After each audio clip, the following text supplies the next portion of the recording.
Supreme কোর্টের নির্দেশে চাকরিহারারা এবার ট্রেনে ও বাসে চেপে রওনা দিচ্ছেন দিল্লির উদ্দেশ্যে।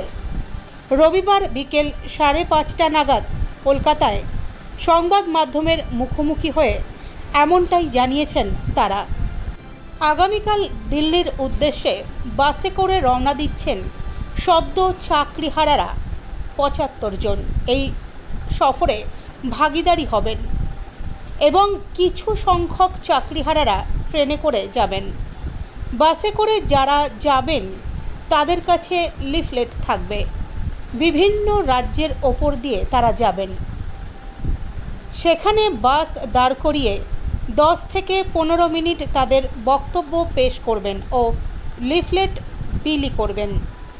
দিল্লি গিয়ে যন্তর মন্তরে তারা বিক্ষোভ সমাবেশ করবেন এবং তাদের যেভাবে চাকরিচ্যুত করা হয়েছে তারা সারা দেশের কাছে দেশের রাজধানীর মাটি থেকে তুলে ধরবেন। সেই সঙ্গে কলকাতাতেও তাদের কর্মসূচি জারি থাকবে। ধর্মতলার ওয়াই চ্যানেলে একটি লিগ্যাল পয়েন্ট বক্স তৈরি করেছেন তারা। আগামীকাল আমাদের দিল্লি যাত্রা, কারণ আগামী 16 তারিখ দিল্লির যন্তর মন্তরে আমাদের অবস্থান বিক্ষোভ কর্মসূচি রয়েছে। আমরা এই ভারতবর্ষের মানুষের কাছে জানাতে চাই, যদিও সবাই এখনো জেনেও গেছে, কিন্তু যন্তর মন্তরের থেকে মানুষকে আমরা জানাতে চাই যে আমাদের সাথে কি ধরনের অবিচার হয়েছে। যোগ্যতা নিরিখে চাকরি পেয়েও আজকে আমরা দিশেহারা, আমরা রাস্তায় শুয়ে পড়েছি।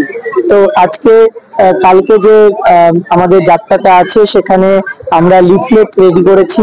আমাদের যারা এই চাকরিহারারা আছেন তারা বাসে করে যাবেন, বিভিন্ন স্টেটের ওপর দিয়ে তারা যাবেন এবং যে যে স্টেট তারা ছুঁয়ে যাবেন সেখানে কোথাও 15 মিনিট বা 20 মিনিট করে স্টে করে তারা সেই লিফলেট গুলো মানুষের মধ্যে বিলি করবেন এবং সেখানে আমাদের ব্যানারও থাকবে, আমাদের প্ল্যাকার্ডও থাকবে।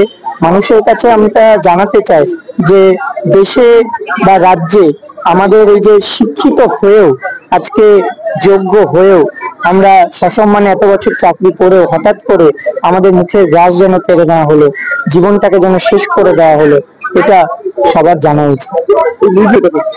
লিফলেটের বিষয়টা থাকবে আমাদের সাথে যে অবিচারটা হয়েছে বা আমরা যেভাবে পড়াশোনা করে চাকরিটা পেয়েছিলাম, যে যে পদ্ধতিতে পেয়েছিলাম, কিভাবে আমাদেরকে এখান থেকে বঞ্চিত করা হলো, আমাদের চাকরি থেকে বরখাস্ত করা হলো এবং কি বড় ধরনের দুর্নীতি এর পেছনে কাজ করেছে এবং অযোগ্যদের জন্য যে আজকে আমাদের এই তাদের দোষের ভাগী হতে হলো, সেগুলো সবকিছুই থাকবে।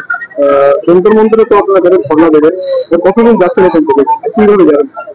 এখান থেকে আমাদের মোটামুটি 75 জন মানে শিক্ষক ও শিক্ষাকর্মীরা রওনা দেবেন। বাসে কিছু জন যাবেন আর কিছু জন অল্প সংখ্যক ট্রেনে রওনা দেবেন। যে রাষ্ট্রপতি কিংবা প্রধানমন্ত্রী কিংবা কেন্দ্রীয় শিক্ষামন্ত্রী শুয়ে থাকা, এটার কি কোনো প্ল্যানিং আছে? দেখুন, আমাদের তরফ থেকে চেষ্টা করা হবে যে ওখানে গিয়ে যারা প্রধানমন্ত্রী, রাষ্ট্রপতি বা কেন্দ্রীয় শিক্ষামন্ত্রী যারা আছেন তাদের সঙ্গে যদি কোনো উপায়ে দেখা সাক্ষাৎ করা যায়, সেই চেষ্টাটা অবশ্যই চালানো হবে। এছাড়া এখানে কোনো কর্মসূচি মানে হবে কি, এই আপনাদের একটা যাচ্ছেন আর একটা পার্ট এখানে অবশ্যই যেভাবে কালকে এই ধর্নাটা মানে কালকে নয়, আগামী 16 তারিখ হবে, সেই 16 তারিখে ওই কর্মসূচি এখানে পালিত হবে।